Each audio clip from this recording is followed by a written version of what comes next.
The Marine base was quiet that afternoon, the kind of silence that only comes after a long training day. The sun had started dipping behind the horizon, and most of the young Marines were laughing in the barracks, cleaning their weapons or scrolling through their phones. But near the far end of the range, sitting on a wooden bench beside a dusty Humvee, an old man was cleaning an M40 sniper rifle with the kind of care that spoke of experience, decades of it. His movements were slow but precise, his hands steady despite the wrinkles that told of many years spent under the sun and in the smoke of battle. A few younger Marines passing by gave him curious looks. No one recognized him. Some assumed he was just an old armorer or a retired trainer visiting the base.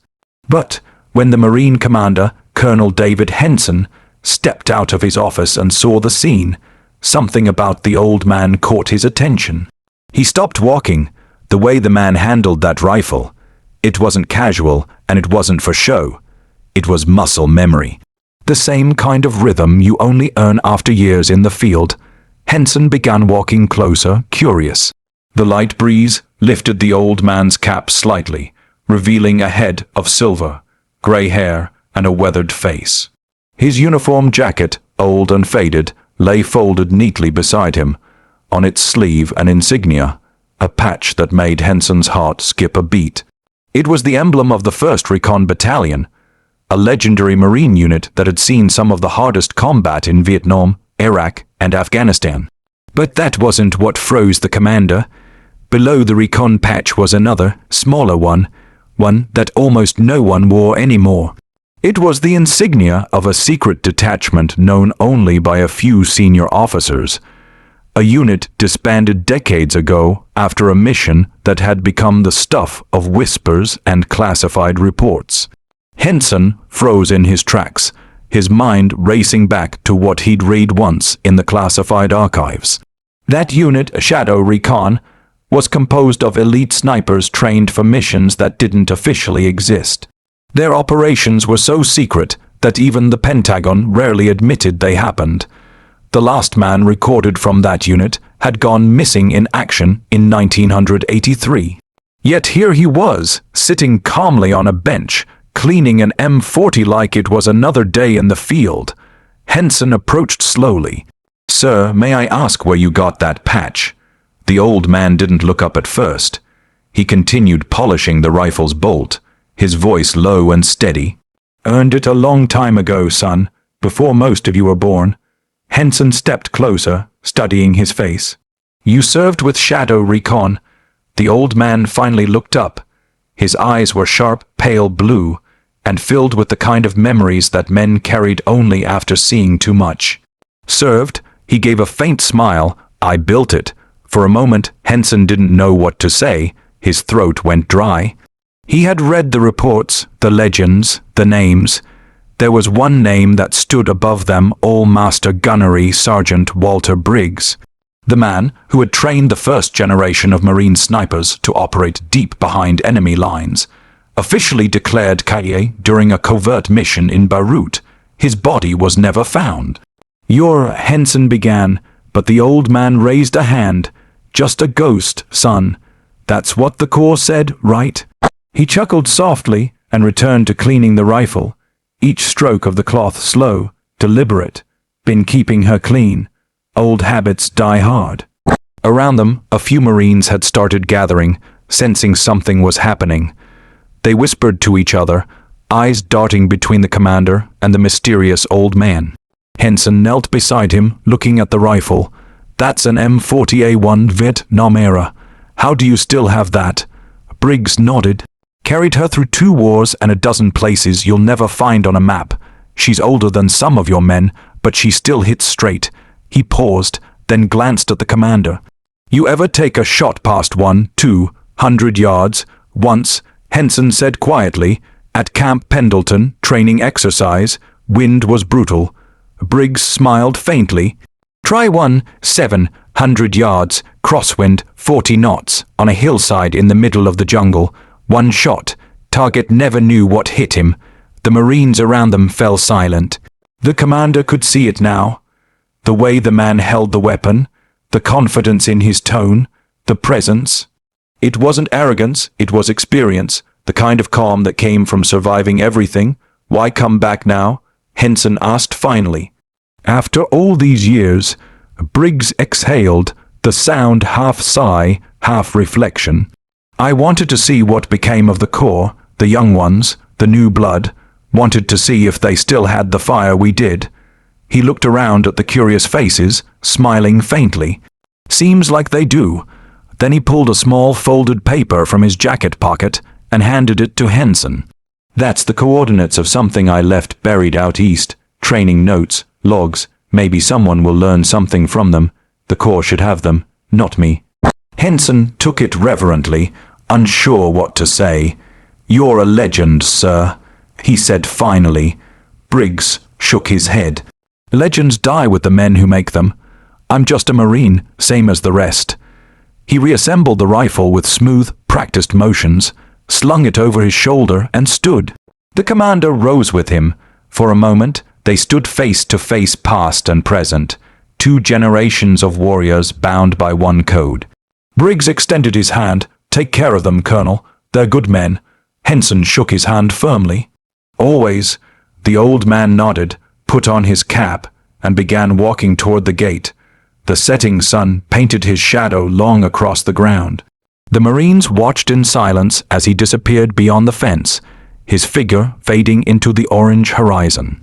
No one followed, no one spoke. When Henson looked down at the patch again, his heart pounded. The Shadow Recon, insignia, black skull with crossed rifles, wasn't supposed to exist anymore. But on that day, at that base, the legend had walked among them once more. The air around the Marine Corps base hung heavy with the scent of oil, dust, and gunpowder. The training range had gone quiet, most of the younger Marines heading back to their quarters after a long day of drills. But near the far side of the compound, just beyond the rows of Humvees, an old man sat alone on a bench, wiping down an M40 sniper rifle with the kind of care that only comes from years of knowing exactly what that weapon can do.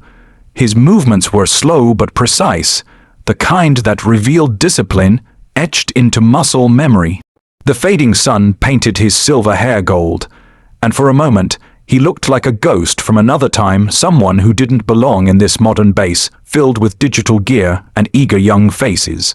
A few Marines passed by, whispering, curious who the stranger was. His jacket, folded neatly beside him, bore patches so faded that only a trained eye could make them out. To the untrained, he was just another veteran visiting his past. But when Colonel James Harlan, the base commander, stepped out of the operations tent, his eyes caught something that made him stop mid-stride. The way that old man handled the M40. It wasn't nostalgia. It was instinct. That rifle wasn't just being cleaned. It was being honored. Harlan squinted, his curiosity turning into a quiet unease. He walked closer, his boots crunching against the gravel. When the old man looked up, the colonel caught a glimpse of the patch on the jacket sleeve. His breath caught in his throat. It was the insignia of the 3rd Recon Battalion, but just below it, stitched in worn thread, was another patch. One that shouldn't exist anymore. A black skull with crossed rifles and a Latin motto that only a handful of men in Marine history had ever earned the right to wear. The insignia of Ghost Reaper Unit, a covert Marine sniper division from the Vietnam and Cold War era, disbanded decades ago after missions that were buried under redacted files and national secrecy. Where did you get that patch? Harlan asked, his tone steady but cautious. The old man didn't look up at first. He continued polishing the rifle's bolt, voice calm, deliberate. Earned it, he said softly, a lifetime ago. The colonel stepped closer. You served in Ghost Reaper. The old man smiled faintly, the kind of smile that carried both pride and pain. Served in it, he said, finally raising his eyes. They were sharp, blue, and filled with memories that didn't fade. Son, I built it. For a moment, the colonel felt the world tilt. That couldn't be true. The founder of Ghost Reaper, the man known only by his call sign Hawk, was presumed dead during an off-book operation in Beirut in 1983. No body was ever recovered. Every record said he never came back. Yet here he was, sitting in front of him, alive, cleaning a rifle that history had already buried. "You're Hawk," the colonel whispered. The old man chuckled. "Used to be," he said, setting the bolt aside. "Now I'm just a name no one remembers, and that's how it's supposed to be." The colonel crouched beside him, looking at the weapon. "That's the M40A1, isn't it? You still keep it, and never let go," Hawk said, running a cloth over the barrel. "She's not just steel and glass, she's a part of me. Every scratch on her tells a story, every dent's got a name." He glanced at the colonel, his eyes narrowing slightly. "You ever take a long shot, Colonel?" "Qualified at 1,200 yards once," Harlan replied. Hawk smiled thinly. "Try 1750, crosswind 40 knots, target behind cover, heart shot." He paused, his gaze distant, as if the memory was right there, just beyond the sunset. "Did it once in the jungle, saved 6 men that day." The younger Marines who had gathered nearby fell silent. They could sense it now. This wasn't just an old man. This was a legend walking among them. Harlan felt a mix of awe and reverence. "Why come back after all these years?" he asked quietly. Hawk leaned back, the faintest sigh escaping him. "Wanted to see if the Corps still had heart," he said. "Wanted to see if the young ones still carried that fire in their eyes. You can teach tactics, discipline, shooting, but you can't teach heart. Either you've got it, or you don't." He reached into his pocket and pulled out a folded piece of paper, yellowed with age. "Here," he said, handing it to the colonel. "Coordinates, there's a cache out there in the Nevada desert. Logs, maps, training notes, everything the Ghost Reapers learned before they shut us down. It's not for me anymore, it's for them," he said, nodding toward the watching Marines. "The Corps deserves its own history back." Harlan took the paper carefully, understanding the weight of what he was holding.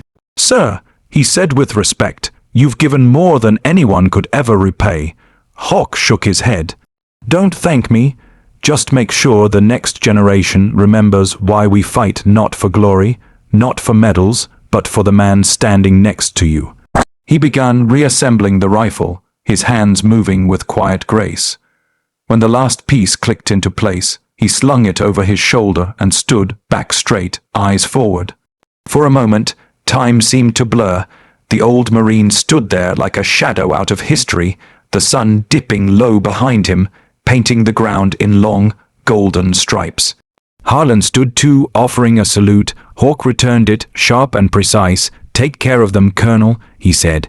"They're your brothers now. Never forget that." "Yes, sir," Harlan said firmly, his voice thick with emotion. Hawk gave one final nod, then turned and began walking toward the perimeter road, his boots crunching softly on the gravel. The Marines watched in absolute silence as his figure grew smaller and smaller, until it vanished beyond the gate. No one spoke, no one moved. When Harlan finally looked down, he realized the old man had left something on the bench. A single brass casing, polished to a shine, with the words engraved along its rim, "Ghosts never die." The colonel picked it up, holding it in his palm as the last rays of sunlight faded. Somewhere beyond the hills, the echo of the old sniper's footsteps lingered like a memory that refused to be forgotten. That evening, as darkness settled over the base, every Marine on that range knew they had seen something they would tell their children about, something that wasn't in the manuals or the records. The day the commander saw an old man cleaning his M40 rifle and froze, not because of the weapon, but because of the patch that told a story no one dared to speak aloud. The patch of a legend who refused to die,